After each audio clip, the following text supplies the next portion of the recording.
Hola, buenas tardes. ¿Cómo están? Qué tiempo tan inclemente. Ideal para tomarse un cafecito científico, que es el que abrimos en este momento para hablar sobre un tema apasionante, los océanos. El título de este café científico es Vida, Memoria del Clima y Pulmón del Planeta, océanos, el lugar donde se especula que empezó la vida y que todavía hoy es fuente de vida. Este es un nuevo café científico de la Academia Nacional de Ciencias Exactas, Físicas y Naturales y el Centro Cultural de la Ciencia, y les damos la bienvenida a todos. Vamos a estar durante la próxima hora y cuarto, hora y media, charlando sobre este tema con tres destacadísimos especialistas en distintas facetas del estudio de los océanos, porque es un tema enorme, inabarcable, y tres especialistas que están en tres puntos distantes de nuestra Argentina.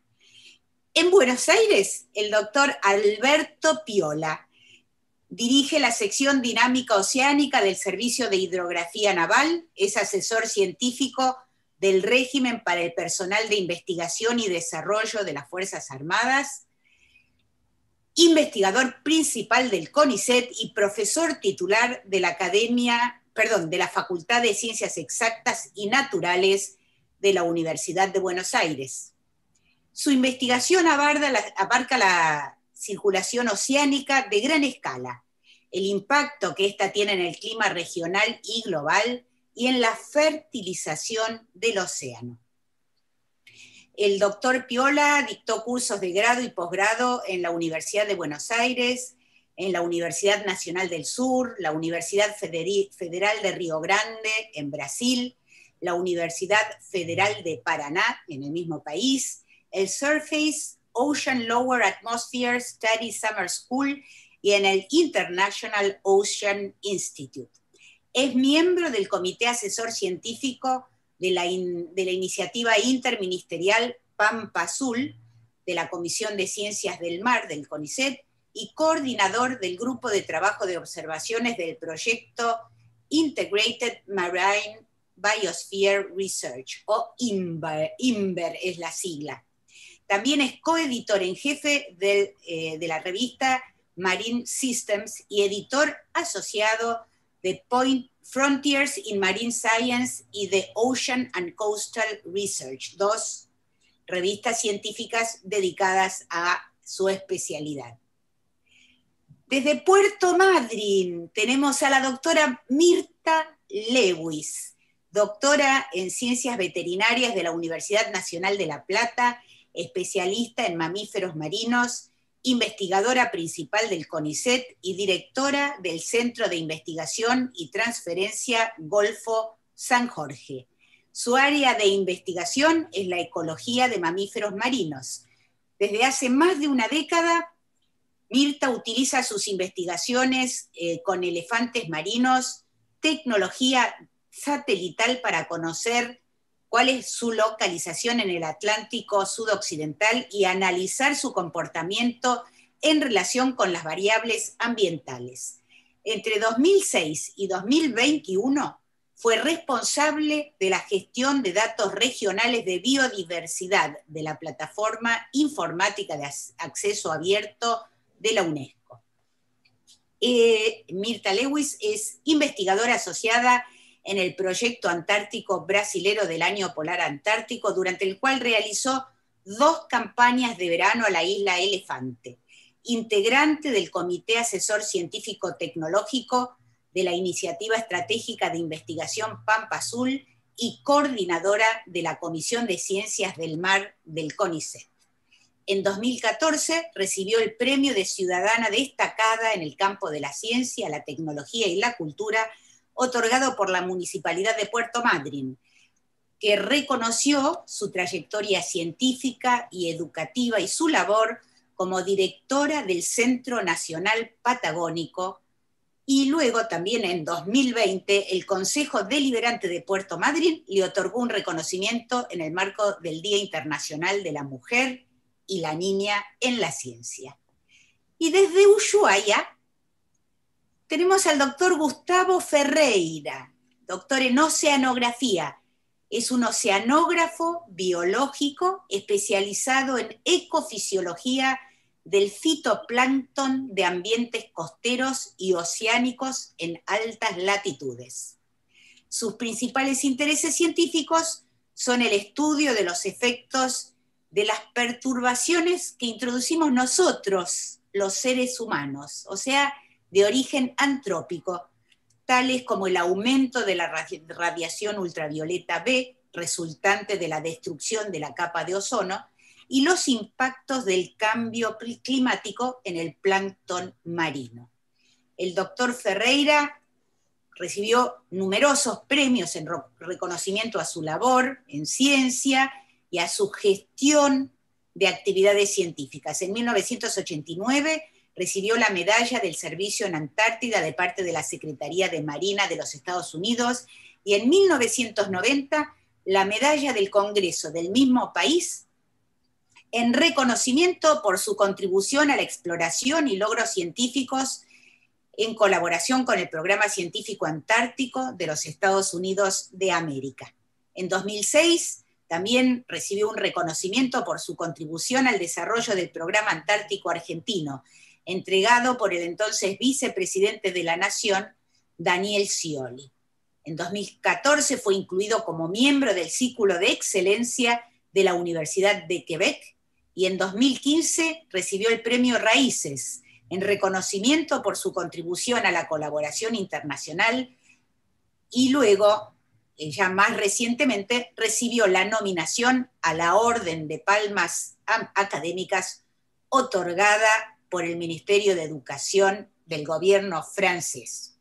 Casi como las Naciones Unidas, su abanico de premios, el doctor Ferreira. Bueno, hechas las introducciones, con un vuelo de pájaro por sobre una vasta carrera, vamos a empezar con este café científico que, como hacemos muchas veces, vamos a invitar a los participantes de hoy a que nos cuenten un poquito en qué trabajan, qué cosas estudian, qué cosas fueron descubriendo, para luego establecer una conversación así animada. Los invitamos a todos los que quieran participar a que nos manden sus preguntas, observaciones, así las vamos mechando a lo largo de este café científico que, como decíamos, hoy es un día inclemente afuera, pero muy lindo para estar charlando sobre los océanos. Y ya mismo le damos la invitación al doctor Alberto Piola, que nos cuente un poquitito de qué se trata su investigación y sobre qué cosas estudia, qué cosas fueron descubriéndose en su área, en su disciplina. Bueno, muchas gracias, Nora, por la presentación y por la invitación a participar en este encuentro. Lo que yo voy a hacer es compartirles unas figuras, unas imágenes, donde esencialmente voy a tratar de resumirles muy brevemente algunos aspectos por los cuales el océano es importante y contarles algunas de las cosas que hacemos nosotros para tratar de entender el sistema oceánico un poco mejor. A ver si puedo compartir la pantalla. Ustedes me dirán si están viendo una filmina.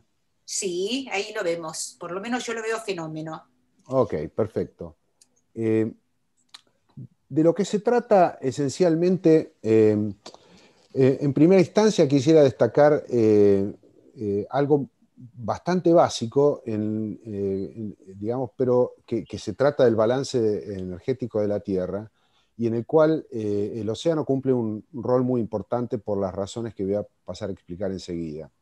Así ponemos esto en un contexto, digamos, desde lo más global hasta lo más puntual, y a medida que vayamos avanzando en la presentación, espero lograr ese objetivo. Esencialmente la Tierra recibe energía externa del Sol, y esto está representado acá en las flechitas estas amarillas de la izquierda. Y la radiación del Sol, básicamente por la forma que tiene la Tierra, esférica, perdón que avanzó eso, se distribuye en forma bastante heterogénea. Esencialmente reciben más radiación solar los puntos de la Tierra que se encuentran con la superficie perpendicular a donde impactan los rayos del Sol. Entonces, a medida que progresa el año, en promedio, tenemos en la región ecuatorial mucha mayor radiación solar que en otras latitudes. Y de hecho, la cantidad de radiación solar que llega a altas latitudes es muy inferior comparada con las que llega cerca del Ecuador. Bueno, ¿cómo es que balancea la Tierra esta energía incidente? Esencialmente radiando calor que lo hace en forma mucho más uniforme que la radiación que recibe. Entonces, hay dos problemas que emergen inmediatamente de esta situación. Uno es que para mantener al sistema climático en un estado más o menos estacionario, vale decir que no cambie mucho a través del tiempo, el sistema tiene que llevar calor desde estas regiones donde sobra hacia las regiones donde hay déficit, desde las bajas latitudes hacia las altas latitudes. Eso por un lado. Y por otro lado también habría que contemplar si la cantidad de energía que entra al sistema es exactamente igual a la cantidad de energía que el sistema está radiando hacia el espacio exterior. En las dos cosas, el océano cumple un rol fundamental. ¿Por qué? Porque el océano contribuye en la redistribución de la energía, llevando calor desde bajas latitudes hasta altas latitudes, y también porque el sistema almacena casi la totalidad del desbalance energético que el sistema tiene. Por ejemplo, en el clima actual, debido a la concentración alta sobre todo de dióxido de carbono, gases invernadero en general, el sistema está en una situación en la cual tiene que ir aumentando su temperatura para que aumente la cantidad de energía que está radiando hacia el espacio exterior. Vale decir, estamos describiendo muy básicamente lo que se conoce como el calentamiento global. Entonces la Tierra se está calentando, pero resulta que casi el único reservorio para mantener ese calor está en el océano, por dos rasgos muy importantes. Uno, que el volumen de agua es enorme. En términos superficiales es el 70% más o menos de la superficie terrestre, pero además en promedio hay algo así como 4.000 metros de profundidad. Entonces la masa de agua es gigantesca. Pero además no es solamente cuánta agua hay, sino además qué características tiene el agua. Y el agua tiene una característica muy particular, que tiene una muy alta capacidad calorífica. Eso quiere decir que más o menos el 95% de la energía del sistema climático y cualquier exceso o déficit proviene del calor que está almacenado en el océano. Eso es lo que hace al océano tan especialmente importante en términos climáticos. Y esta segunda figurita lo que muestra es más o menos en promedio la cantidad de ganancia neta de energía que hay en el sistema entre 30 norte y 30 sur aproximadamente. Esa es la banda de latitudes en las cuales hay un exceso de calor y hay una banda de latitudes a latitudes más altas, entre 30 más o menos grados de latitud y los dos polos, donde el sistema pierde energía. Entonces, esencialmente la manera en la que el sistema redistribuye la energía es llevándola de donde sobra hacia donde falta.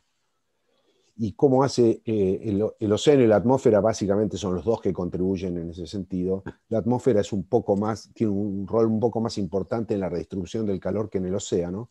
Eso depende un poco de cada océano, de cada latitud, pero la atmósfera es la que lleva la mayor parte. Pero la contribución oceánica está ligada a una cantidad de mecanismos.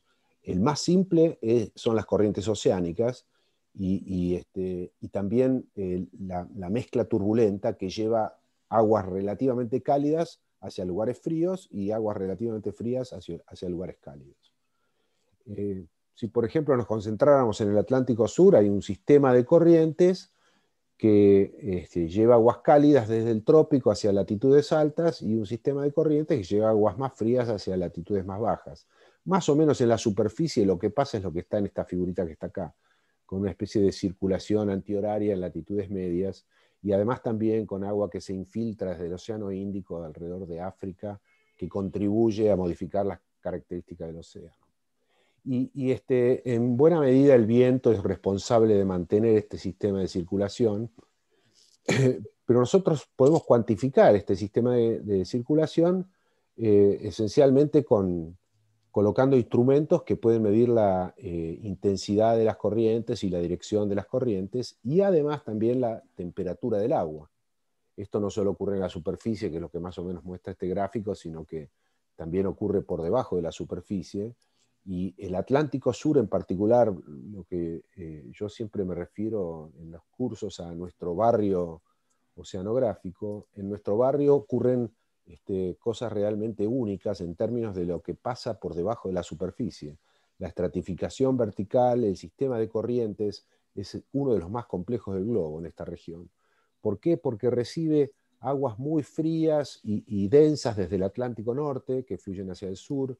Recibe también aguas muy frías y densas desde el mar de Weddell. De hecho, aquí en la Antártida, el mar de Weddell produce las aguas más densas del océano mundial. Claro, esas aguas son tan densas que están siempre cerca del fondo y esencialmente se distribuyen en función de cómo es la topografía del fondo marino, que es extremadamente compleja. Si miran atrás de mío, en mi cámara, se ve una imagen del fondo marino en la porción del Atlántico Sur, y esa región es muy compleja también, tiene cordilleras oceánicas que darían para hacer un café de las ciencias completo. Acá a la derecha hay algunas fotos que puse porque ilustran un poco el tipo de tecnología, podríamos llamarla. Hay un conjunto de cosas que son muy tecnológicamente complejas y otro conjunto de cosas que son básicamente ferretería, cables de acero, grilletes, ruedas de tren que sirven para mantener a los fondeos en el fondo, sin que se muevan por efecto de las corrientes, etcétera, etcétera. Acá ven, por ejemplo, la popa de un barco que está alistándose para salir a navegar, y las esferas esas amarillas son boyas.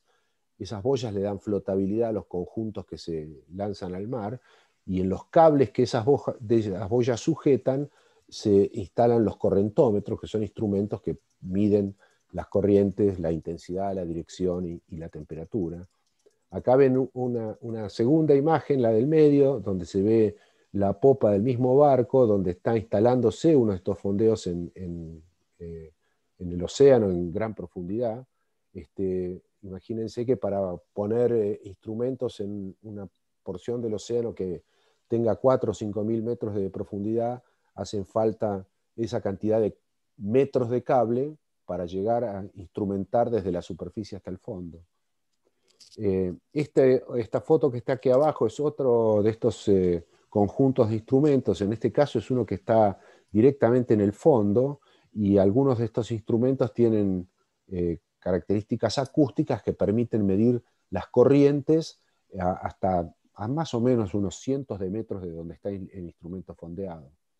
Y toda esta es tecnología que se puede utilizar para medir las propiedades profundas del océano y también las características de las corrientes que mueven esas aguas.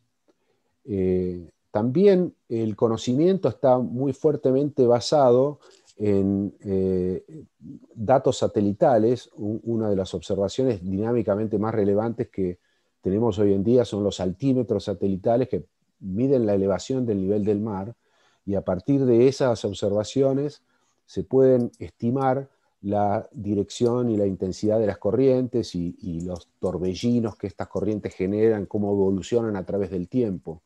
Y esto, la ventaja que tienen los satélites, si bien solo miden lo que ocurre en la superficie, lo hacen en forma global. Entonces, cada cierta cantidad de tiempo disponemos de mapas de las características de las corrientes oceánicas que dan una extraordinaria valor agregado a las observaciones in situ, a las observaciones que hacemos en el mar. Y también hay un conjunto de simulaciones numéricas, modelos matemáticos que se corren en computadoras, en supercomputadoras, y que intentan reproducir de qué manera, conociendo toda la física que gobierna al movimiento del océano, de qué manera el océano evoluciona a través del tiempo. El segundo punto que había marcado es el de el balance energético total. El océano, les decía, almacena la mayor parte de la cantidad de energía que el sistema contiene. Y esta figurita es una serie de tiempo, esto va desde 1950 más o menos hasta el 2015, y lo que muestra es de qué manera va evolucionando el contenido de calor que tiene el océano. En este caso les muestro entre los superficie y 700 metros de profundidad. Y esencialmente lo que vemos es un aumento de la cantidad de energía. Las unidades acá del gráfico de la izquierda en realidad son bastante crípticas. 10 a la 22 joules no significa casi nada, casi para nadie. Pero para poner esto en un contexto, fíjense que apenas una centésima de grado de variación de temperatura de esa capa del océano produce más o menos una variación de una escala acá de alrededor de 5 en estas unidades que están aquí. Y también podemos comparar esta evolución del contenido de calor del océano, podríamos plotear el contenido de calor de la atmósfera en la misma escala, y esencialmente las variaciones del contenido de calor de la atmósfera, si bien la temperatura varía mucho, el contenido de calor prácticamente no varía nada, vale decir, la cantidad de energía que contiene la atmósfera en función, y sus variaciones en función de las variaciones de temperatura, son muy chicas. ¿Por qué? Porque el aire tiene mucha menor capacidad calorífica que el agua. Entonces el gran volumen de océano y la gran capacidad calorífica, es por eso que decimos que el océano esencialmente es una especie de reservorio, es como si fuera el tanque de energía para el sistema climático. Ahora bien, estamos calentándolo, y la respuesta de este calentamiento es esencialmente una respuesta al desbalance. Entra más energía al sistema de la que sale. Entonces, como consecuencia de eso, el océano está calentándose. Lo que hace, digamos, la vida del oceanógrafo extremadamente divertida y apasionante es que esta distribución de aumento de temperatura no es uniforme globalmente. Y de hecho hay lugares que el océano se está enfriando. Las corrientes oceánicas, la interacción con la atmósfera, configuran un patrón de variación extremadamente complejo. Una de las cosas que ocurre como consecuencia del calentamiento es que cuando el agua se calienta se expande, como la mayoría de los materiales, y esa expansión del agua se traduce esencialmente en un aumento del nivel del mar. No tiene para dónde ir el agua del océano que no sea para arriba si tiene que expandirse. Y solamente por el calentamiento, más o menos el aumento del nivel del mar en este periodo es del orden de unos 3 centímetros en estas décadas, ¿no? Ahora, esta no es la única fuente de variaciones del nivel del mar, porque además de estar calentándose el agua y expandiéndose, que es esto que le estoy mostrando aquí, el agua también está aumentando en cantidad. La masa de agua está aumentando, esencialmente porque los glaciares continentales, las placas de hielo polares están derritiéndose. Los casquetes polares de Antártida y de Groenlandia están reduciendo su masa, y esa agua va a parar eventualmente al océano y contribuye a un aumento adicional del nivel del mar. Ese aumento de temperatura no se restringe a los primeros 700 metros, que era lo que yo les mostraba antes. Acá les muestro una serie de tiempo que tiene más de 10 años. Esta realmente es una serie extraordinaria de temperatura tomada a más de 4.500 metros de profundidad, acá en nuestro barrio oceanográfico, más o menos frente a las costas del Río de la Plata, pero a unas 400 millas fuera digamos, de la costa. Y fíjense que aún en un lugar como ese, esta serie, ¿por qué digo que es extraordinaria? Primero por la longitud, es muy difícil mantener instrumental durante tanto tiempo en un mismo emplazamiento. El equipo en sí ha ido cambiándose en campañas logísticas, pero esto nos da una medición horaria de la temperatura en ese lugar durante todo este periodo, y claramente se ve el calentamiento. Ahora las unidades son un poco más claras porque estas son ya grados Celsius, ¿no? El instrumento en sí es un instrumento, es este instrumento blanco que se ve acá en la foto de más abajo, y esta es una de las maniobras en las cuales el instrumento se está lanzando. Y más o menos cada 4 años cambiamos ese instrumento, y dentro de lo posible, ahora con la pandemia se han suspendido estas actividades, pero dentro de lo posible, una vez por año, visitamos el lugar y acústicamente bajamos los datos desde la superficie, desde un barco, ¿no? Es un poco difícil calibrar estos sensores en forma muy precisa, porque los cambios son muy chiquitos. Entonces, para las calibraciones de esos sensores, lo que hacemos cuando vamos ahí con un barco es introducir este tipo de instrumento que está vinculado al barco con un cable y lo bajamos lentamente con un guinche hasta que llegamos al fondo, y de esa manera tenemos mediciones de temperatura, que habrá unas 10 en estos 10 años, que nos permiten calibrar estas observaciones con una gran precisión.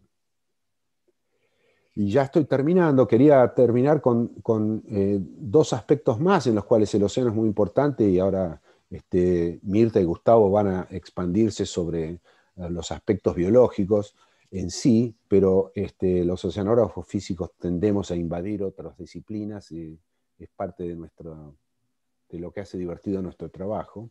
Esta es una imagen, como ven, global prácticamente, de la clorofila media satelitalmente determinada. Nuevamente aparece un satélite, este es el promedio para marzo de este año, y los colores representan la concentración de clorofila en la superficie del mar. Esencialmente la señal que estamos viendo es una que tiene que ver con la abundancia de unas células microscópicas que denominamos fitoplancton, y que son muy abundantes en el océano, en algunos lugares más abundantes que otros. Donde ustedes ven aquí colores azules, son regiones que son bastante áridas, podríamos decir, para compararla con lo que ocurre en el continente, donde la concentración de estas plantas microscópicas es muy chiquita, es muy baja, y por lo tanto la concentración de clorofila también es baja.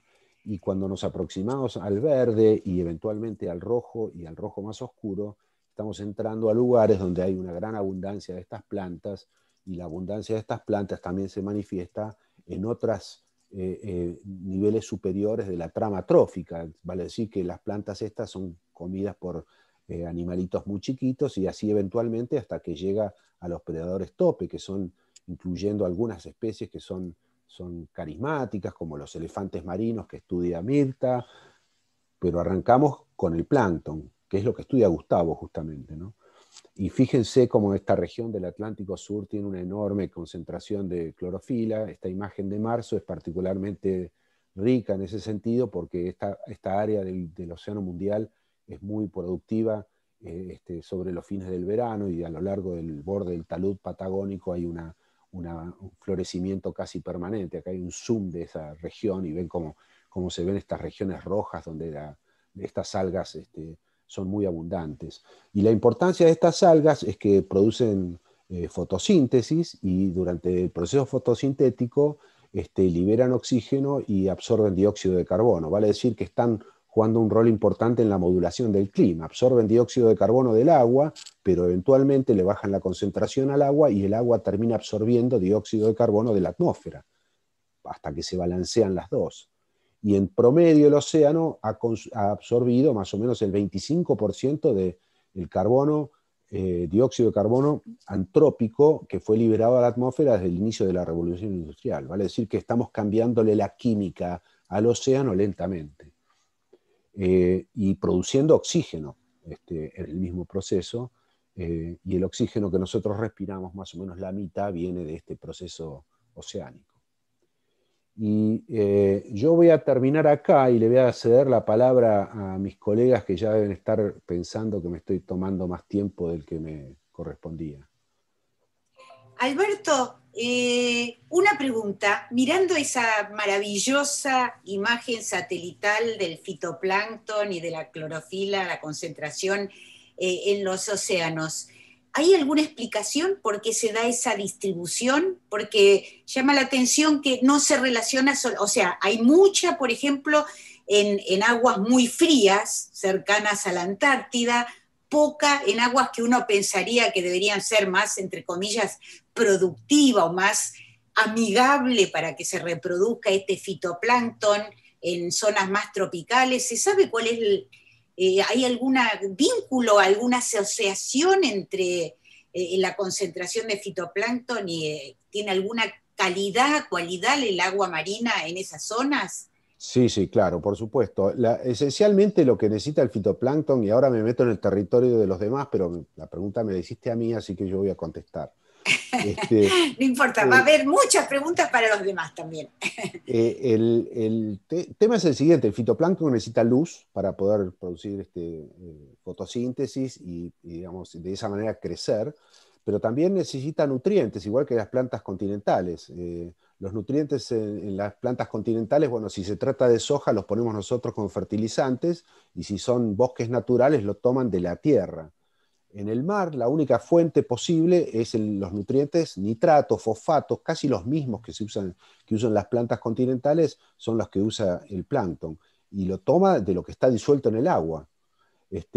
Entonces, el tema es por qué no hay en lugares donde hay mucha luz, porque si vos mirás el mapa, te das cuenta que hay muchas regiones azules en áreas tropicales donde la radiación solar es Exacto. muy intensa. Lo que ocurre es que hay que llevarle nutrientes a ese lugar. Si yo pongo luz y pongo nutrientes, crecen las plantas, absorben los nutrientes, si los consumen, se quedaron sin poder crecer más. Entonces, ahí hay básicamente un proceso de mezcla de nutrientes o de corrientes que lleven nutrientes de donde abundan, porque nadie los usa, que es en el océano oscuro, profundo. Por debajo de los 200 metros la cantidad de luz que llega es despreciable comparado con lo que hay en la superficie. Y entonces, estas corrientes ascendentes, ricas en nutrientes, tienen que tener más o menos funcionar en forma más o menos permanente. Y por eso estos lugares tan productivos son muy limitados, porque son pocos los lugares que están beneficiados por estos procesos. La región patagónica es una región altamente productiva, no solamente el talud, que era lo que resaltaba por ahí la imagen de verano, pero en verano el talud tiene aún más fertilización a través de estas corrientes verticales que otras regiones de la plataforma patagónica. Y hay otras áreas donde, por ejemplo, en otros lugares del mundo, donde el viento es muy importante y el viento es el motor de este ascenso de agua rica en nutrientes. Pero la pregunta es fundamental, la que hiciste, y espero más o menos haber contestado con cierta precisión. Si me equivoqué, seguramente Gustavo me lo va a hacer notar rápidamente, ¿no? Pero Eh, en términos Alberto, simples, nos esas son las quedamos razones. un poco con esa idea que va en contra o contradice algo muy difundido. El pulmón del planeta, uno piensa en los bosques, piensa en el Amazonas, es como que siempre vuelve a esa imagen, y sin embargo, con esto que nos estás explicando, quedamos con esta nueva idea, ¿no? De que un gran pulmón del planeta son los océanos por todos estos intercambios y toda esta dinámica que tienen los océanos, ¿no? Totalmente. Y el dióxido de carbono que el océano absorbe, por supuesto, si quedara ese carbono en exceso en la superficie, volvería a estar en equilibrio con la atmósfera, y de hecho hay lugares donde el océano es una fuente de dióxido de carbono para la atmósfera. Pero en promedio claramente es un sumidero. Eh, ¿Por qué? ¿Por qué es un sumidero? Porque además, al tener una gran profundidad, ese dióxido de carbono puede ir hundiéndose, en algunos lugares ocurre eso, y ahí hay una transferencia a una escala de tiempo mucho más larga. Esencialmente, el océano a 4.000 o 5.000 metros de profundidad, donde estaba esa serie de temperatura que yo les mostraba, no tiene contacto directo con la atmósfera. Van a pasar probablemente unos cuantos siglos hasta que esas parcelas de agua vuelvan a estar en contacto con la atmósfera. Entonces, si almacenamos dióxido de carbono en el océano profundo, lo podemos hacer por un periodo muy largo de tiempo, pero atenti, eventualmente, para nuestras generaciones futuras, eventualmente ese dióxido de carbono, si no es almacenado en los sedimentos, si se mantiene en el agua, va a volver a influenciar el contenido atmosférico, esencialmente a través de las corrientes oceánicas, ¿no? A una Bueno, escala temporal larga. y muchísimas gracias. Y ahora del fitoplancton, que es microscópico, nos vamos a los mamíferos marinos, y le invitamos a Mirta Lewis a que nos cuente sus investigaciones en la ecología de los mamíferos marinos, entre otros los elefantes marinos. Bueno, gracias Nora. Voy a compartir la pantalla para empezar mi presentación. Ahí me dirás.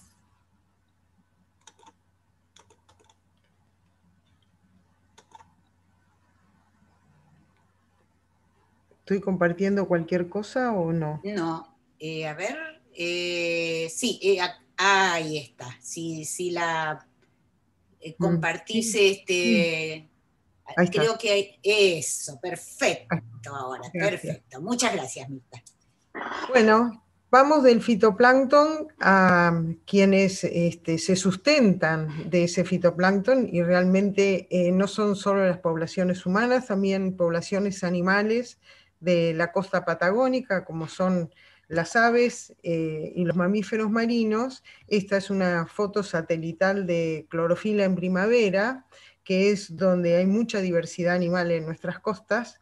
Y bueno, un poco lo que quería explicarles es ver si con nuestros estudios nosotros podemos mirar estas coincidencias entre lo físico que contó Alberto y lo biológico a través del comportamiento y de los ojos de un elefante marino. Este es el protagonista de mi historia, digamos, y reproduce en las costas patagónicas y se alimenta en el mar a grandes profundidades. Y además, como verán, son animales de gran porte porque un macho adulto llega a pesar 3.000 kilos, mientras que una hembra es unos 1.000 kilos en su etapa adulta. Tienen etapas en la costa que son temporalmente previsibles y además tienen un comportamiento de retornar a los lugares donde estuvieron previamente. Estas características, si nosotros les ponemos un instrumento pegado en la cabeza, que es muy pequeño en comparación a la dimensión que tienen estos animales, cuando el animal está en el mar alimentándose y sale a la superficie, emite una señal que es redireccionada a un satélite. Y desde el satélite, a su vez, nosotros los investigadores las recibimos en nuestras computadoras. Estos instrumentos, además de indicarnos la posición, muchos tienen sensores de variables hidrográficas o de la temperatura, y también nos pueden enviar la información en tiempo real de temperatura o salinidad, y así nos dan una visión de la columna de agua o de los lugares, de las variables que tenían los lugares que el animal visitó durante sus buceos. Sin embargo, el dato primario, el dato crudo, va a quedar en el instrumento, por lo cual nosotros necesitamos recuperar estos instrumentos, y como pueden ver, que son bastante pequeños, cada vez tienen más memoria, mayor capacidad y una tecnología que nos da una precisión de metros en una posición del animal en el océano. Realmente la tecnología ha avanzado muchísimo y hoy hasta tienen GPS que nos va a permitir ver los movimientos del animal cuando está en las profundidades. Entonces, vemos que nuestro muestreador realmente tiene unas características de comportamiento que son muy favorables para este tipo de estudio, porque tienen el 80% de su ciclo están en el mar. En el mar realizan largas trayectorias en el océano, sobre todo pasando diferentes tipos de corrientes y diferentes latitudes. También el 90% del tiempo van a estar debajo del agua, solo salen a la superficie 2 minutos a respirar. Y cuando están debajo del mar, los buceos son realmente muy prolongados y muy profundos. Entonces, con estas características, nosotros, instrumentando un animal, lo primero o lo más básico que vemos a través de las señales que nos emite el satélite es su recorrido, o lo que llamamos la trayectoria. Este es un animal que recorrió 10.000 kilómetros. Como pueden ver, tardó 46 días en llegar a las Malvinas, después decidió irse al Pacífico, de ahí comió en los fiordos chilenos y tomó el estrecho de Magallanes para regresar a la península Valdés, donde nosotros pudimos retirarles, por suerte, los instrumentos con la cantidad de información que traía en todo su recorrido. Bueno, para saber que esa información que cargaba el instrumento, que tenía que ver con la profundidad, la velocidad que le impuso a sus buceos, necesitamos una imagen 3D como para poder entender de qué se trata esto del recorrido asociado a los buceos. Perdón. Por ejemplo, este animal sale de Península Valdés. Cuando llega al talud continental empieza a hacer buceos mucho más profundos. Y no solo eso, sino que vuelve sobre su misma trayectoria, con lo cual nos está indicando que en esta cuenca ha encontrado todas sus presas para poder alimentarse y mantenerse en el lugar. No fue a explorar otros lugares. La diferencia que hay en la zona de plataforma, que es la primera parte que recorre el animal, es que tenemos muy poca profundidad. Sin embargo, cuando llega al talud, en pocos metros tenemos grandes profundidades que llegan hasta 1000 metros. Este animal tuvo un promedio de buceo, de profundidad de buceo de 500 metros. Cuando nosotros desglosamos el buceo del animal, es decir, lo miramos en un tramo de cada uno de los sectores, en este caso tenemos los buceos de plataforma, en la parte del nivel 0 es la superficie. La parte de buceos menos profundos que no superaron los 150 metros son todos los buceos que el animal realizó a la plataforma. Cuando el animal pasa al talud y llega a la cuenca, nos hace los buceos bien profundos. Como pueden ver, estos buceos tienen un ritmo, que hay partes que son muy profundos, que corresponden a horarios de día, y buceos que son más superficiales, que corresponden a la noche y al amanecer. También tenemos variables registradas por el instrumento que tienen que ver con la temperatura, que nos están indicando las temperaturas en que el animal se ha movido, para nosotros entre los 4 y los 8 grados, aproximadamente en la media de 500 metros que fueron los buceos de este animal. Pero nuestra curiosidad va un poquito más allá y queremos ver cómo es esto de los ritmos de día y el ritmo de noche. Entonces analizamos los buceos en un ciclo de 24 horas. Y ahí identificamos perfectamente cada trazo de un buceo en la línea 0, como los buceos entre las 0 y 6 de la mañana, en la época, esto es un verano tardío más o menos, por las fechas de los registros, son mucho más superficiales que aquellos que ocurren durante el día hasta las 18 horas. Igualmente, estos que son más profundos también ocurren a una temperatura mucho menor. Y parecería que tienen un recorrido en profundidad que es de mayor cantidad de tiempo que podría ser en la búsqueda de presas, versus buceos mucho más eficientes, que son los buceos nocturnos, cuando las presas están más superficiales.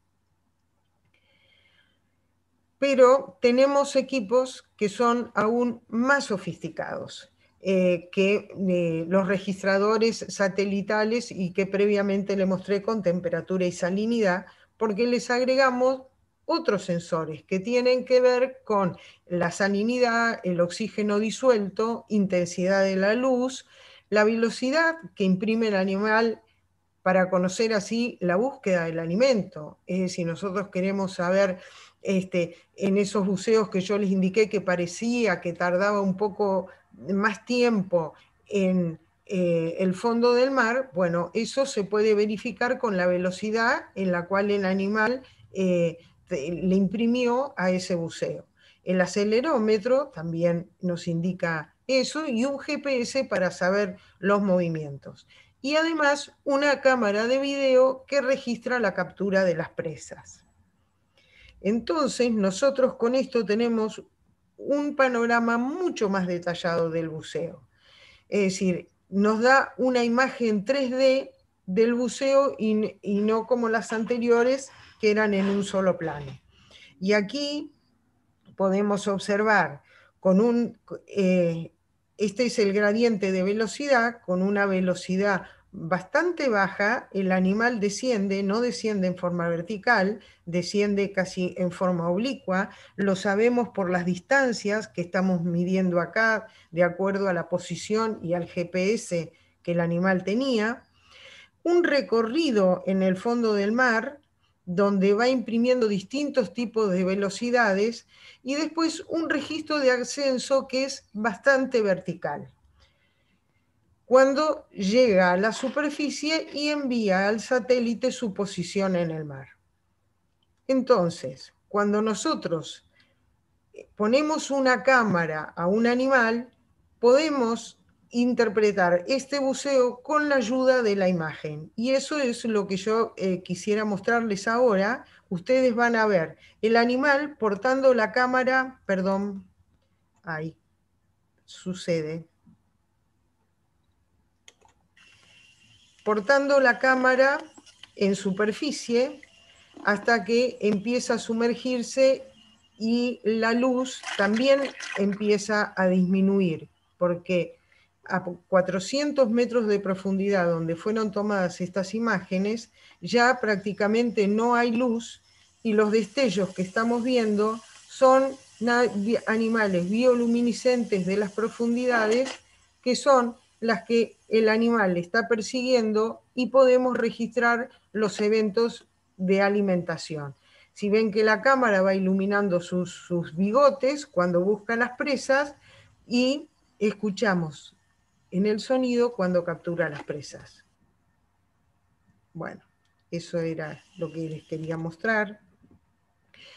Entonces, nosotros interpretamos que tienen un ritmo diario en el tipo de buceos, que ese ritmo diario también es acompañado por la temperatura, que en realidad es la variable que mejor explica de todas las que les mencioné antes, que tienen que ver con la salinidad, la altura del nivel del mar, el oxígeno disuelto. La que mejor explica de todas es la temperatura, y el rango de temperatura también lo podemos verificar desde el satélite. En la imagen de la izquierda nosotros tenemos una imagen satelital de la temperatura y vemos que estos puntitos negros que están acá son las posiciones satelitales donde estaba ubicado el animal. Tiene un rango de desplazamiento en una temperatura bastante definida, que a nosotros nos estaba indicando entre los 8 y 10 grados al principio, pero por arriba de los 10 grados, perdón. Y entre los 8 y los 10 grados es lo que registraba nuestro equipo o nuestro sensor. Y después, esto es porque el animal toma toda la temperatura de la columna de agua, mientras que desde el satélite nosotros tenemos la temperatura más superficial.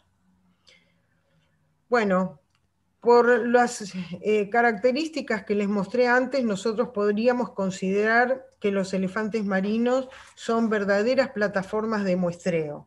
Son realmente robots de muestreos con 2 minutos en superficie, un buceo de ascenso, que es el que se toma para las variables, que es el más directo, que nos muestrea toda la columna de agua. Es decir, sería lo mismo que cualquiera de los sensores que están en la parte inferior hasta la de un CTD, porque nos van a marcar todas las variables a diferentes profundidades. Esto abre un nuevo campo de estudio que se conoce como biologging o bioregistro. El bioregistro es el estudio de los movimientos que hace el animal, por lo cual nosotros obtenemos variables.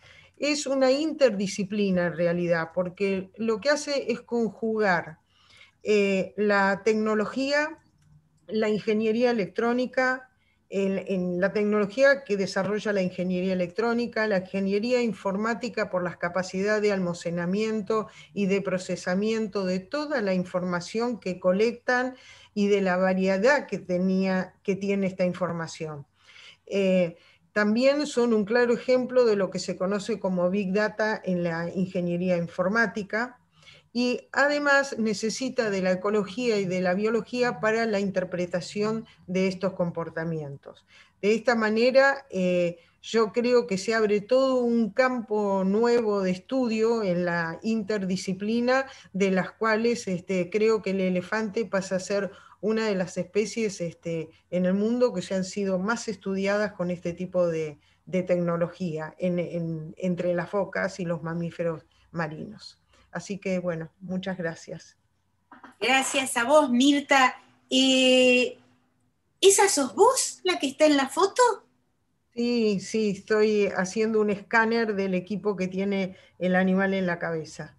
¿Y no es peligroso acercarse a estas bestias, estos monstruos de 3.000 kilos, que además no son muy afables? Bueno, el que yo estoy al lado, está dormido porque estaba bajo el efecto de la anestesia. Y bueno, y este de acá estaba al acecho. Tengo otra foto donde estoy parada y el animal está en alerta, digamos. En Pero sí, alerta. es un Porque poco para... a pesar de que parecen tan pesados y tan torpes fuera del agua, se pueden desplazar bastante rápido, ¿no? Cuando tienen interés. Y sí, un desplazamiento de este animal en función de su cuerpo avanza 3 metros en un solo movimiento.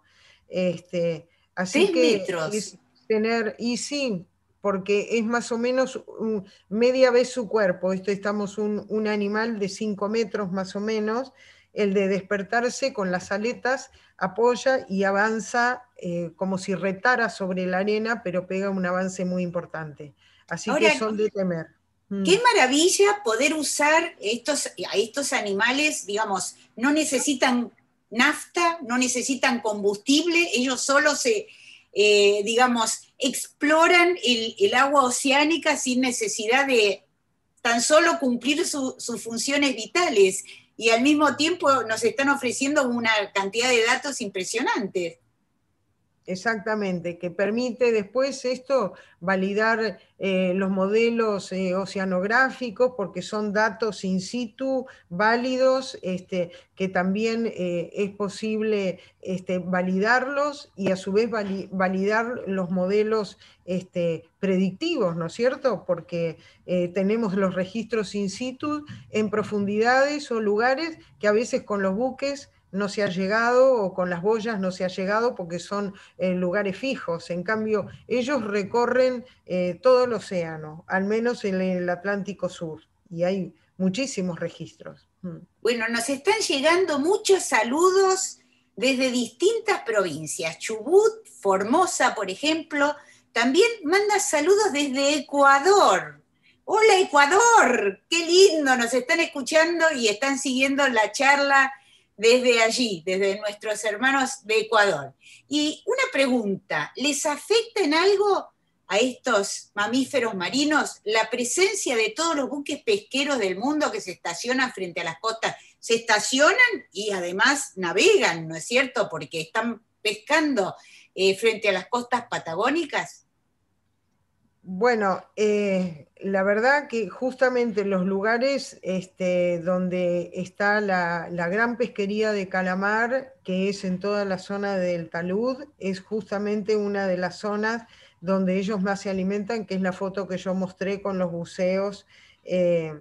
Y eso, digamos, viendo también cómo estos animales tienen un desplazamiento vertical según el día y la noche, y estos barcos, esta flota pesca con gran potencia de luz para que suba el calamar, de alguna manera hay una interacción por el mismo tipo de presas y además hemos visto, tenemos indicios de que quedan atrapados en el arte de pesca, que es un arte de pesca con anzuelos muy individual, el de calamar. Así que hay evidencias no solo de interacción por el mismo recurso, sino con el arte también, con la forma de pescarlo. ¿Les produce algún perjuicio el colocarles el dispositivo? No, eso es lo que yo quería resaltar, que realmente el tamaño de estos dispositivos que son 200 gramos y se retiran muy fácilmente porque se pegan en el pelo directamente, y si no se lo pudiéramos sacar cuando el animal muda, que es una vez al año, se les cae también. Así que realmente es lo menos invasivo para el animal. Este tipo de instrumento, y la tecnología es cada vez hacer cosas más en miniatura, así que con más razón todavía. Y acá nos preguntan, si bucean a 500 metros de profundidad, ¿soportan 5 atmósferas de presión? ¿Es correcto esto? ¿Y cómo lo soportan? Bueno, realmente son máquinas de bucear. Tenemos registros máximos de 1700 metros, así que yo di valores medios, ¿no es cierto? Lo general, pero las máximas están en 1700 metros, y estos animales realmente están adaptados para el buceo profundo. Son submarinos, no es un animal que vive en la superficie, vive en el fondo del mar, donde no solo se traslada, come, también duerme. Tenemos indicios de que hay buceos que el animal está quieto en el fondo. ¿Cómo soporta esto? Bueno, a lo que sería nuestra imaginación, que descienden con aire en los pulmones. Eso no es así, porque los animales antes del descenso expiran todo su aire y bajan sin aire en los pulmones, con los pulmones colapsados, con una circulación de corazón y pulmones totalmente restringida, y se oxigenan a través de la mioglobina, que es otra proteína que está en el músculo. Así que realmente están totalmente adaptados para vivir sin oxígeno y soportar y no deformarse con las presiones a las que son sometidas a esas profundidades. Tienen costillas muy flexibles, el corazón es muy aplanado, así que donde las costillas se pueden comprimir, no dañan al corazón, o no le sacan espacio al corazón. No, bueno, son Mirta, realmente. siguen llegando preguntas, pero no queremos darle espacio a nuestro tercer invitado de hoy. Los vamos a hacer las preguntas, por supuesto, solo les pedimos un poquito de paciencia, y invitamos al doctor Gustavo Ferreira, cuyo ámbito o área de estudio tiene que ver con las perturbaciones de origen antrópico, o sea, las perturbaciones que introducimos nosotros y cómo impactan en el cambio, estas perturbaciones, entre otras, el cambio climático, sobre el plancton marino, que es la base de nuestra cadena de alimentación y de toda digamos, la fauna marina, ¿no? Bueno, muchas gracias, Nora, y agradezco también que me hayan invitado a participar con este panel de expertos acá, que, por cierto, muy interesante las dos conferencias previas. El caso mío, bueno, yo voy a presentar también, a hacer una presentación, así que, si me permiten.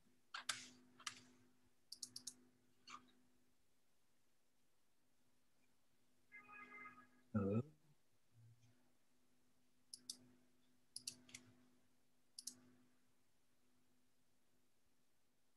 Bueno, ¿se ve bien ahí, Nora? Se ve, pero no está la pantalla. Ahí, perfecto, bárbaro. Genial. Bueno, perfecto. Bueno, como bien decías, yo en mi carrera trabajé muchísimo en temas experimentales también, con respecto al plancton, impactos de cambio climático por un lado, como el aumento de la temperatura, la acidificación, y también trabajé bastante con el tema UV en zonas de altas latitudes, especialmente en la Antártida y en el hemisferio norte. Pero ahora lo que yo voy a presentar es una cosa que es más bien una idea, basada en una serie de elementos que a mí me parece que son muy interesantes y que integran de alguna manera estos dos sistemas complejos, en realidad tres sistemas complejos, como son el ambiente terrestre, la zona costera y el océano profundo. Desde una perspectiva distinta que ya presentó Mirta, es biológico esto, pero de una perspectiva un poco distinta. Es a nivel microscópico, son las partículas orgánicas y materia orgánica en general. Así que bueno, vamos a empezar por algo muy básico, elemental, para simplemente refrescar algunas cosas, algunos conceptos que son obvios, ¿no? Pero es bueno establecer las relaciones.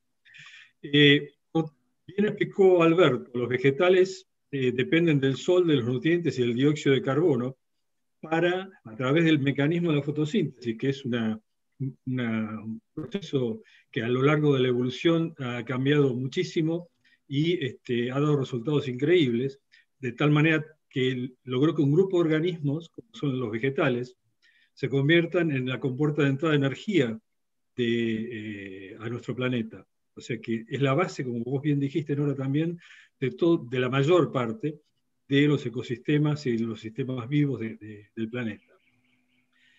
La fotosíntesis en realidad lo que termina haciendo, de una manera hiper simplificada, es producir materia orgánica, ¿no? Esto es un ejemplo de lo que sería un organismo terrestre, un vegetal terrestre, pero en el mar pasa exactamente lo mismo.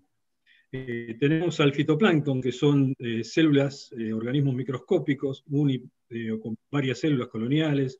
Hay una gran variedad, una enorme variedad de estos organismos, como ahora les voy a mostrar una foto, pero ellos también dependen del mismo principio: sol, energía solar, energía radiante, dióxido de carbono y nutrientes. Y viven, obviamente, en una zona que está iluminada del océano. Para tener una idea más o menos de la variabilidad, que tengo algunas fotos de organismos de distintos grupos, como los cocolitofóridos, que están acá a la izquierda, diatomeas, dinoflagelados, en fin, hay una enorme cantidad de grupos, inclusive funcionales, no solamente taxonómicos, que ocupan este compartimento. Bueno, la materia orgánica, en tierra, por ejemplo, va a parar al suelo y las bacterias la regeneran y van a producir nutrientes que van a cerrar el ciclo de la materia de alguna manera. Esto es de primaria, pero es simplemente para mostrar que en el mar pasa exactamente lo mismo. O sea, el fitoplancton genera materia orgánica disuelta y también particulada, porque cuando muere o sedimenta va a parar al fondo del océano, donde ya muere porque no tiene luz. Fíjense que acá está confinado en la zona superficial, en la capa superficial que se llama capa eufótica, que en promedio en el océano estará alrededor de los 200 metros. Por debajo de eso, que es donde está esta línea punteada, la luz casi no llega o no es útil para la fotosíntesis. Estos organismos, entonces, como les decía, mueren o son consumidos por otros predadores y terminan cayendo al fondo del océano, donde son regenerados a través de la actividad de las bacterias, entre otros microorganismos, que a su vez regeneran nutrientes, que si hay procesos de mezcla adecuados, y acá es donde jugamos con los físicos sobre todo y con los químicos. Ustedes saben, la oceanografía es una ciencia interdisciplinaria. Es imposible jugar solamente con la física, la biología o la química para tener una visión global. Obviamente, cada uno tiene que trabajar en su especialidad, pero los mejores resultados se obtienen cuando se integra toda la información. Por ejemplo, la capa eufótica, ustedes fíjense, Alberto mencionaba que el promedio más o menos son 4.000 metros en todo el océano, y estamos hablando de una capa de apenas 200 metros. O sea que toda la fotosíntesis del océano se produce en la piel, prácticamente, este enorme cuerpo que es nuestro planeta, en la parte acuática, ¿no? Así que eso es un tema a retener. Por otro lado, el fitoplancton juega, como les decía, como compuerta de entrada de energía al ecosistema marino, a los sistemas marinos. Acá está representado de nuevo el tema del dióxido de carbono, el sol y los nutrientes, pero la flecha esta que está dibujada acá, fíjense que es biunívoca, porque el fitoplancton, aparte de producir materia orgánica mediante la fotosíntesis, va a respirar, o sea, produce materia orgánica y la respira también para mantener su máquina metabólica funcionando. A esto se suma también la respiración del resto de los organismos que viven en el mar, en el océano. O sea, ahí está representado de una manera muy también hiper simple, en forma de cadena trófica, el zooplancton, los peces y un tiburón, que es el predador tope prácticamente en este grupo de organismos. Y todos estos respiran, pero no solamente respiran, sino que también van a producir materia orgánica, suelta como el fitoplancton, pero también particulada, porque estos organismos van a morir y van a sedimentar hacia el fondo del océano. La materia orgánica va a parar al fondo del océano, una fracción relativamente pequeña, del orden del 1% más o menos, y que en ese lugar, en el fondo del océano, por procesos diagenéticos, geológicos, y reacciones, se va a mineralizar y va a permanecer inmovilizada por largos periodos. Por esta razón, a este mecanismo, esta estructura que tiene una funcionalidad, se la llama la bomba biológica. Bomba biológica porque es un término, digamos, usado, porque absorbe, bombea el dióxido de carbono desde la atmósfera y lo inmoviliza en el fondo del mar, con mayor o menor eficiencia, ¿no? Es muy variable esto, pero un rol fundamental porque casi la mitad de fijación del dióxido de carbono que se produce en el océano proviene de procesos biológicos. El resto es físico y químico.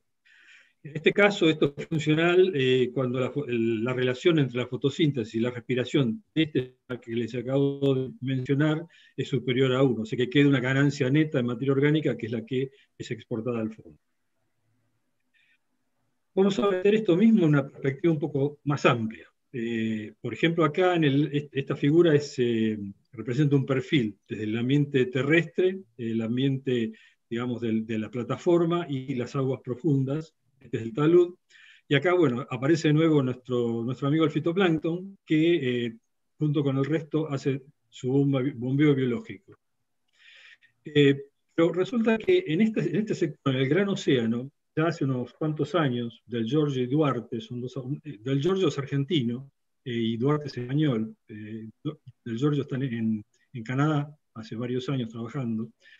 Hicieron una serie de estimaciones que llegaron a la conclusión de que la relación entre la fotosíntesis y la respiración a nivel global era inferior a 1, o sea que se respiraba mucho más de lo que se producía. Entonces la pregunta era, ¿de dónde viene el combustible para que los microorganismos que habitan en el océano puedan regenerar y respirar?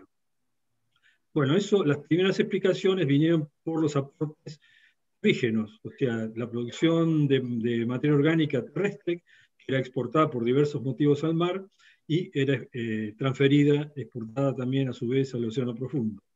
Pero más recientemente se le empezó a dar mucha más importancia a lo que pasa con la vegetación que vive en esta zona, la zona más costera, que también tiene un aporte muy grande de materia orgánica hacia el océano profundo.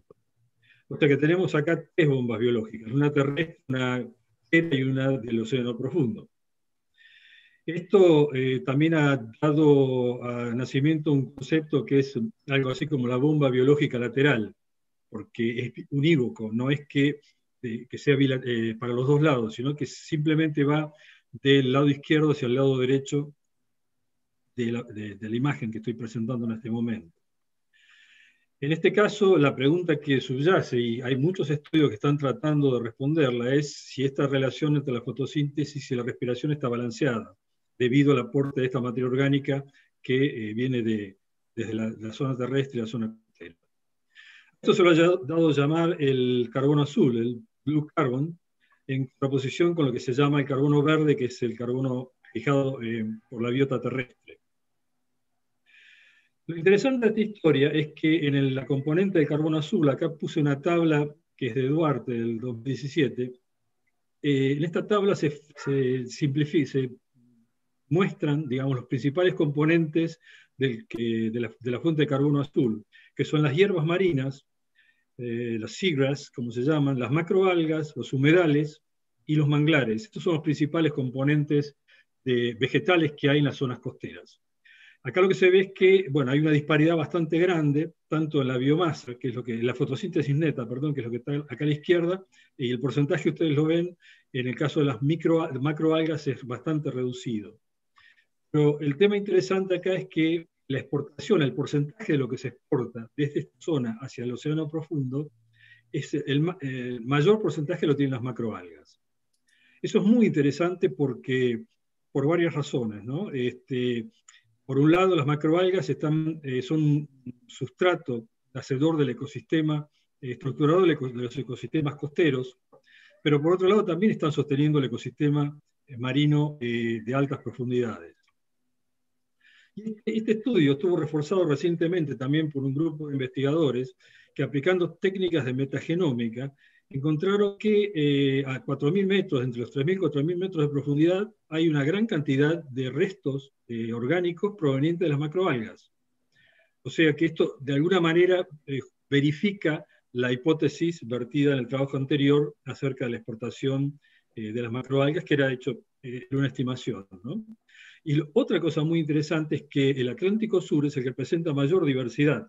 O sea, hay mayor cantidad de especies que se encuentran, o restos de especies que se encuentran en el océano profundo en el Atlántico Sur.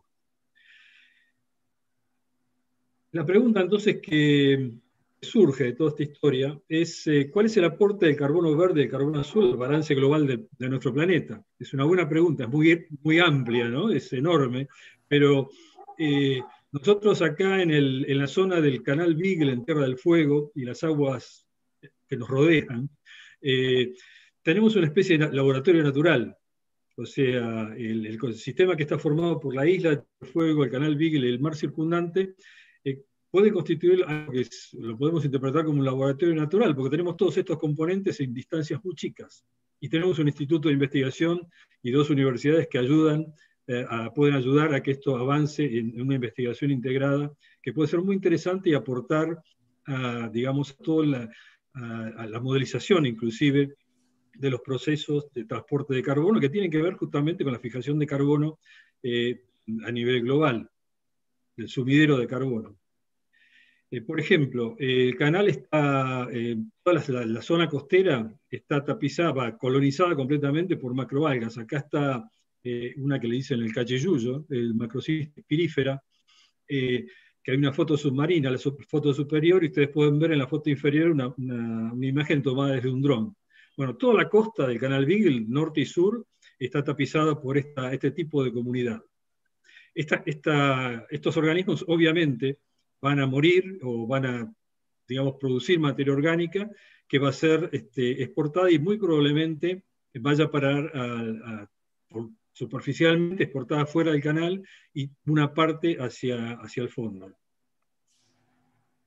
Acá en esta figura, lo que les muestro es, por ejemplo, acá en azul está el Canal Beagle, ¿lo ven? Que van del oeste del Pacífico hasta el Atlántico. El Canal Beagle es un ambiente muy heterogéneo, en un montón de aspectos. Por un lado, la batimetría, la circulación. El sentido de la circulación es de oeste a este.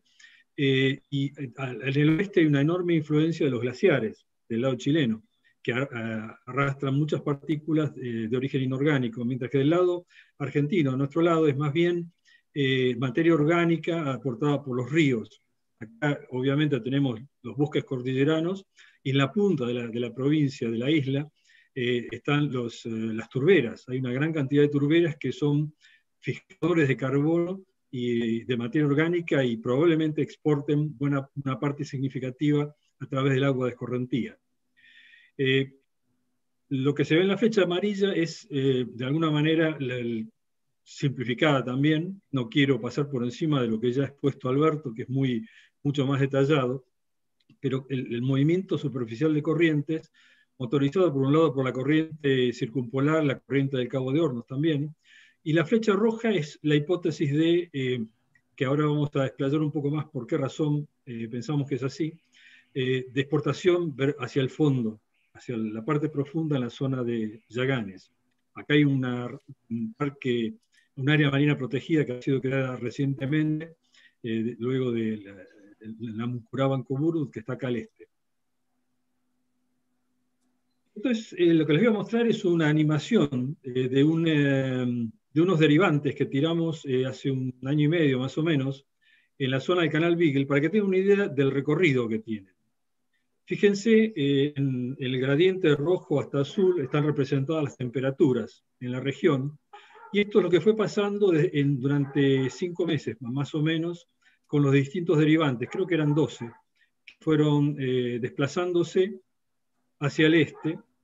Y esto un poco es para mostrar el potencial de dispersión que tiene tanto la materia orgánica particulada como la materia orgánica disuelta, y también restos de organismos flotantes como las macroalgas. Fíjense, no sé si llegan a verlo bien eso, ¿se llega a ver bien, a apreciar el desplazamiento? Bueno, el caso es que para el 9 de septiembre logró salir al oeste de las Islas Malvinas, otra franja al este de las islas y otro derivante terminó por acá siguiendo prácticamente la línea o cercanías del frente polar.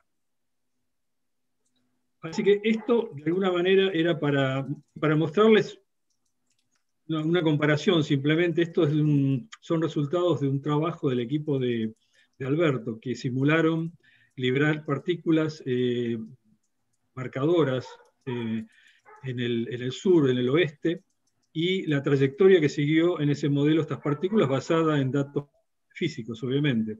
Y fíjense que hay una similitud bastante grande con respecto a lo que se observó con estos derivantes.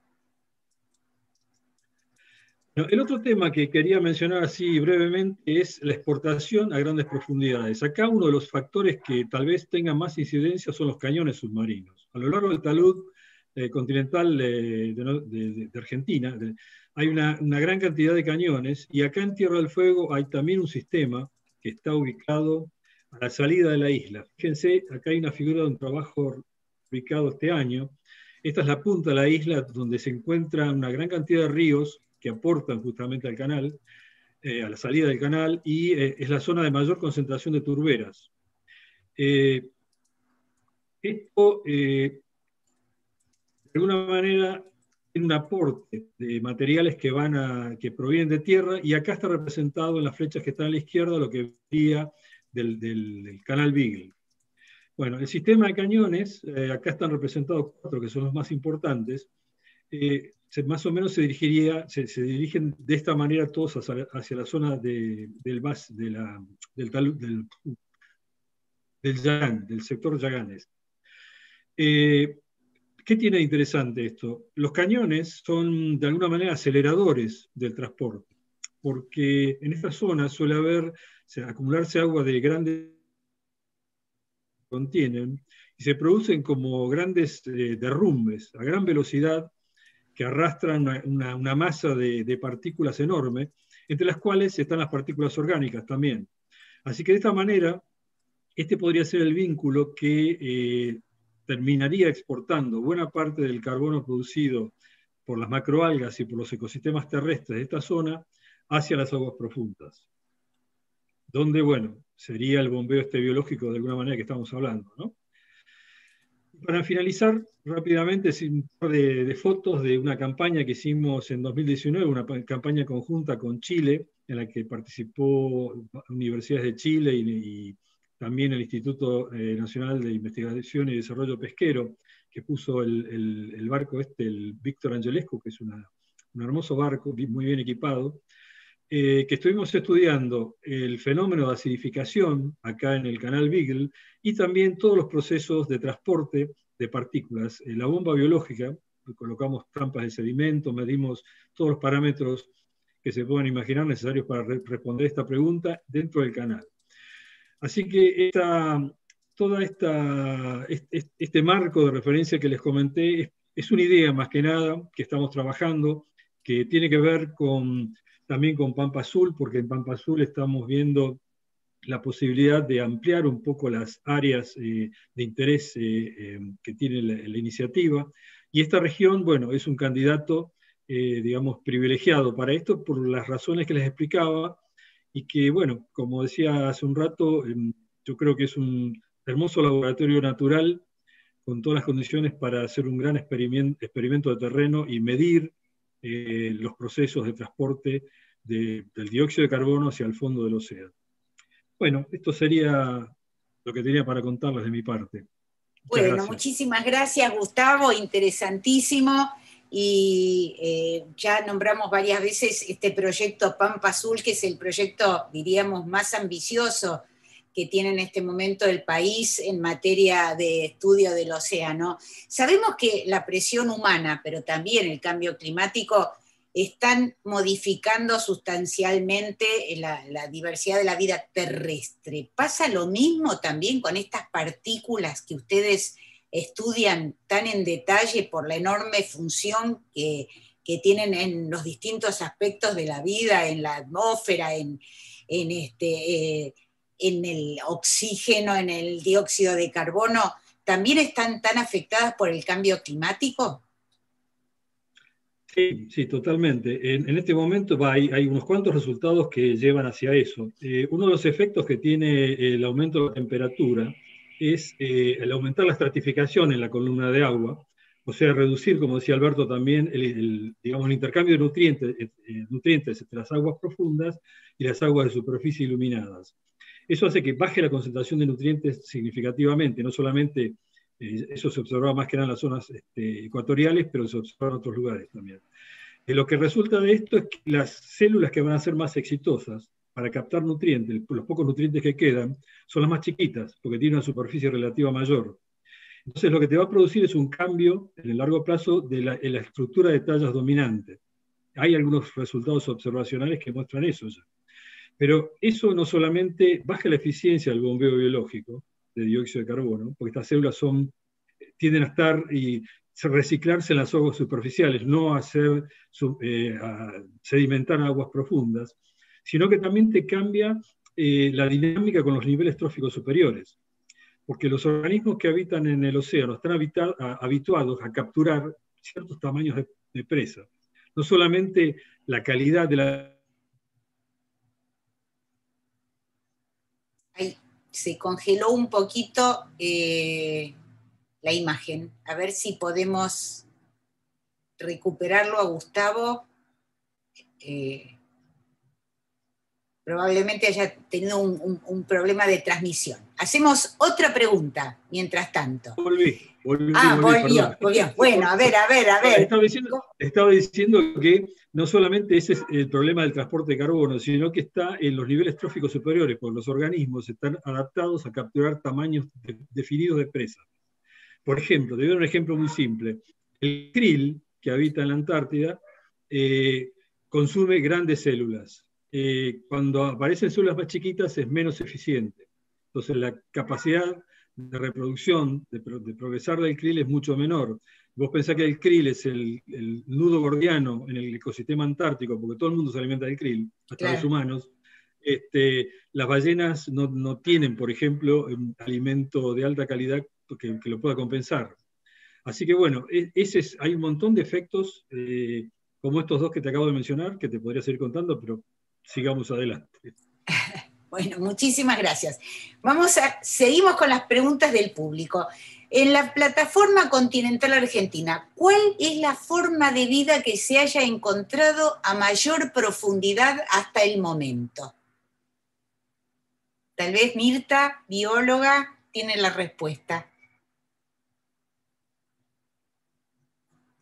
¿Estás muteada, Mirta? Está.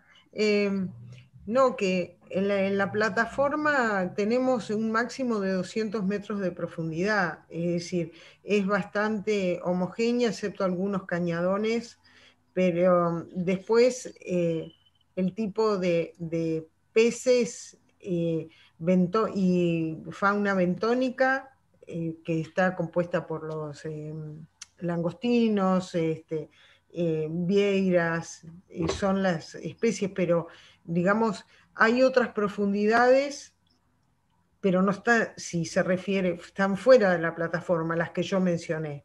Incluso los elefantes por eso comen fuera de la plataforma, porque son buceadores profundos. Y la plataforma en la que sostiene... ¿Se puede agregar algo? Sí, dale.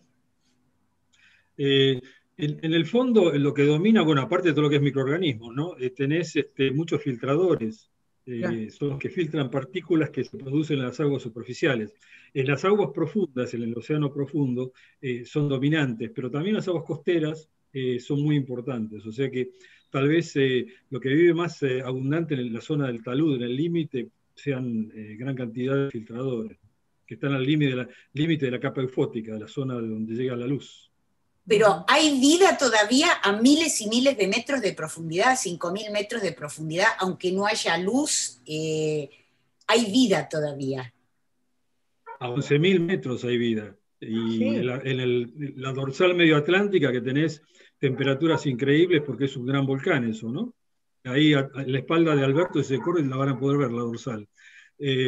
Ahí hay organismos que no dependen inclusive, que no dependen de la luz solar, que yo no los mencioné porque desde el punto de vista del volumen total de biomasa y de influencia para el control del cambio climático no juega mucho. Pero es un tema importantísimo ese también. Y cuando descienden estos submarinos, digamos, que descienden a estas profundidades inconmensurables, con cámaras, con iluminación, uno se deslumbra de ver esos bosques de formas de vida diferentes, con colores incluso, ¿no es cierto?, que son impresionantes, inimaginables, ¿no? Y que recién ahora se están empezando a poder estudiar, al poder descender tanto. Aquí nos preguntan, ¿se pudo registrar por medio de los sensores, estos que se ponen en mamíferos, alguna actividad, por ejemplo, sísmica?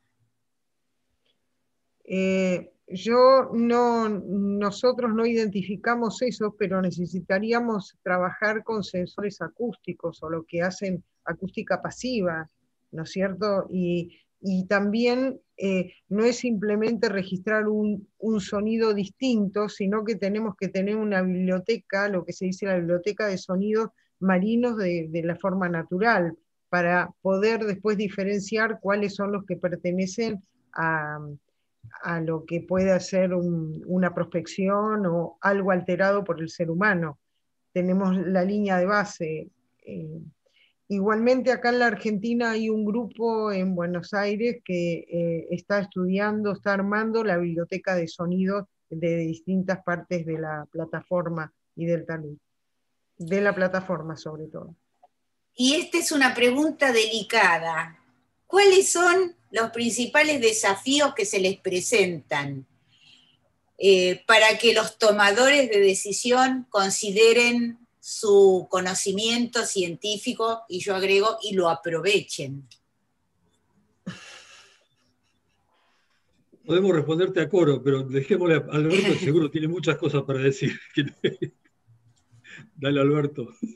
No, creo que la influencia sobre los tomadores de decisión, el problema que tiene probablemente todo país que realiza investigación científica, es que en la transferencia por lo menos a la política, los tomadores de decisión están en todas partes, o sea, la sociedad en cierta forma también es tomadora de decisión. Y la transferencia de conocimiento muchas veces está un poco blindada por la incapacidad de los científicos en comunicar la ciencia, pero también está muy fuertemente modulada desde el lado político por las necesidades coyunturales. Uno de los peores problemas que tiene la ciencia para progresar es la falta de continuidad, por ejemplo. Y eso está vinculado con la incapacidad de la ciencia a veces en responder las preguntas, porque la oceanografía es una ciencia relativamente joven en la Argentina, y la capacitación de gente es muy limitada todavía. La comunidad científica en ciencias del mar probablemente está muy subdimensionada. O sea que no estoy seguro de contestar la pregunta, pero estoy dando más bien información de cuál es mi opinión sobre Te entendemos. Es difícil realmente, bueno, en un país con todos los problemas que tiene el nuestro, y no se caracteriza justamente por haber tomado hasta ahora a la ciencia como prioridad, ¿no es cierto? Yo los otros días leía que incluso en momentos críticos como estos hay países que deciden apostar y, al contrario, subir la apuesta en investigación científica, porque se dan cuenta de la trascendencia que tiene este conocimiento, que tal vez alguno dirá, total, no produce, no tiene que ver con la extracción de combustibles, no tiene que ver con el litio, pero bueno, todo conocimiento, incluso lo que es investigación básica, tiene un enorme valor, imprevisible muchas veces, ¿no? Y a veces el conocimiento que parece menos aplicado es el que sí, realmente, en el caso de ustedes, bueno, uno entiende que sí tiene muchísimas aplicaciones y además es conocimiento que nunca, no hay conocimiento inútil, así que realmente sería imperdonable no apoyarlo, no promoverlo, pero bueno, se dio un primer paso con este proyecto Pampa Azul justamente para volver los ojos del país hacia un área en la que no se estaba fijando, ¿no? Porque tenemos una enorme plataforma submarina, un enorme mar argentino, y no tenía todavía un área específicamente orientada a estudiarlo, a conocerlo y a poder preservar sus riquezas. No sé, por favor, corríjanme si estoy equivocada. Si puedo opinar, yo estoy totalmente de acuerdo con vos. Pampa Azul, cuando nació, que fue en 2014, 2015, hasta ese momento la mirada no estaba puesta efectivamente en el mar, y es el programa, yo creo, no solamente es un programa estratégico con una visión recursista, sino que también hace los conocimientos y está contribuyendo, ha contribuido desde el principio a que las distintas instituciones que tienen que ver con el mar se relacionen, ¿entendés? Antes estaba todo muy atomizado, según recuerdo, y hoy en día eso ha evolucionado muchísimo. Y otra cosa que quería comentar, y que va en línea con lo que decía Alberto, buena parte a nivel internacional lo que motoriza muchos cambios es la opinión pública. Y es responsabilidad nuestra, ¿no? Y bueno, vos la ejercés todos los días, ¿no? La divulgación de la ciencia, o sea, tratar de expresar en lenguaje común, darle un retorno de lo que se obtiene como resultado a los que nos pagan para que los obtengamos de alguna manera, ¿no? Así que eso yo creo que es muy, muy importante. Bueno, nos tenemos que ir, pero no quisiera cerrar este café sin que nos cuenten. Uno piensa oceanógrafos, estudian el océano, estuvieron embarcados, ¿cómo se llevan cuando tienen que ir de campaña? ¿Tienen náuseas cuando se suben a un barco, cuando tienen que salir ahí por el pasaje de Drake o por el propio canal Beagle o por las otras zonas o tuvieron algún problema con una gran tormenta? Cuéntenos alguna anécdota cortita para que nos imaginemos cómo es la vida de un oceanógrafo. A ver, ¿quién empieza? Yo me acuerdo de uno. A ver. O sea, yo trabajé mucho en la Antártida. Inverné en la Antártida también, en mis años mozos, cuando era estudiante. Desde que era estudiante estuve trabajando ahí prácticamente 25 años.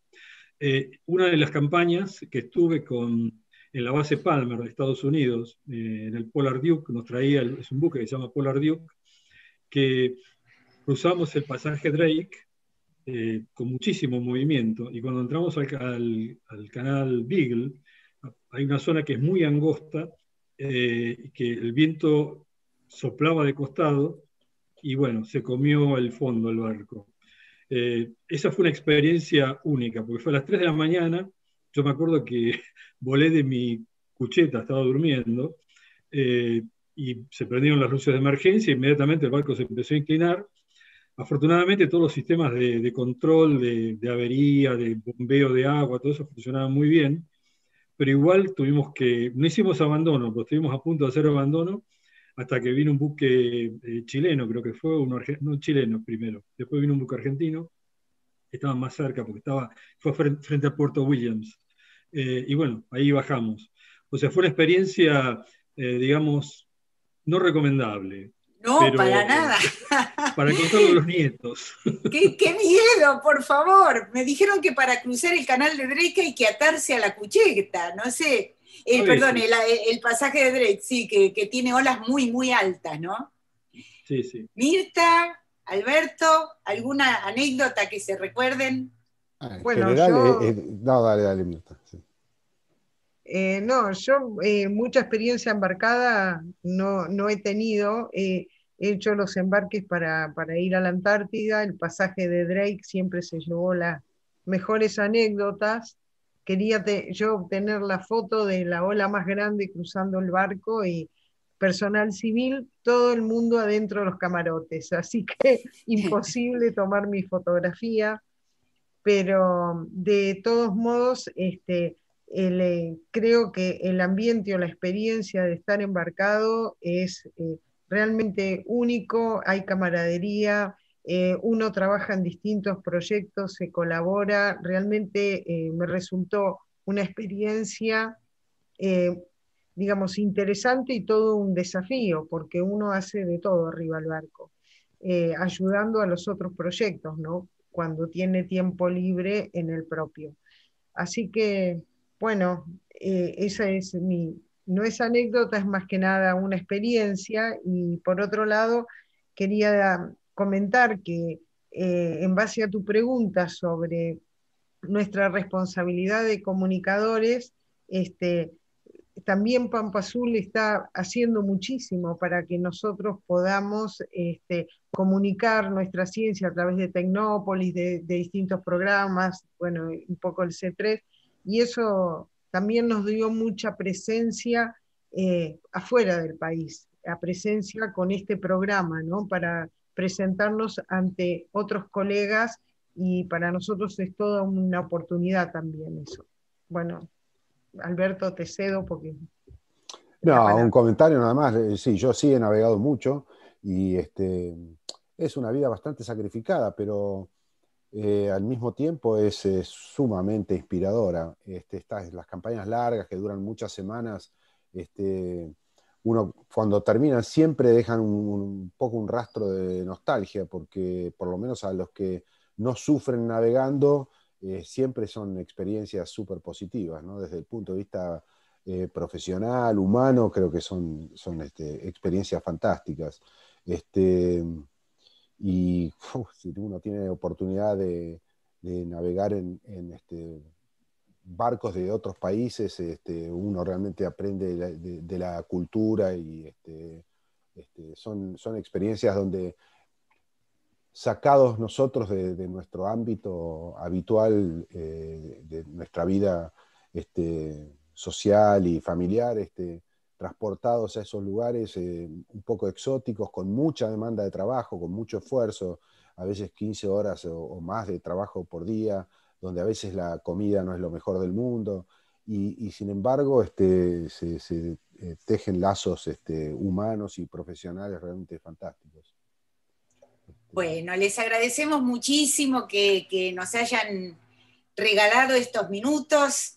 Nosotros conocemos el océano desde la playa, como algo que nos atrae cada verano, lo podemos conocer a través de las películas. Ustedes lo viven y estudian este organismo vivo, indispensable, el corazón tal vez del planeta, ¿no? Más del 70% del planeta.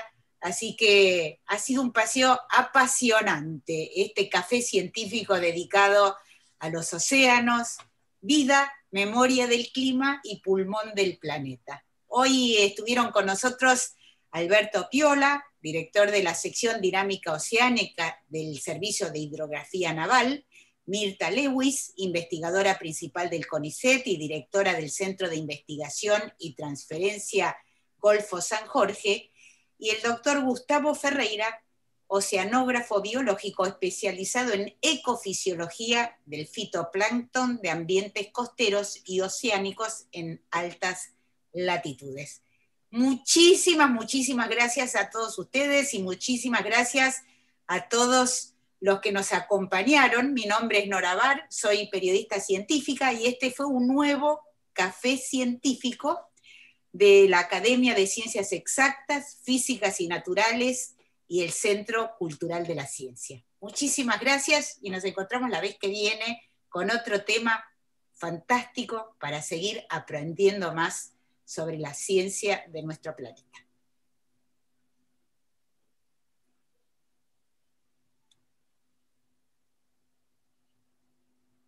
Bueno.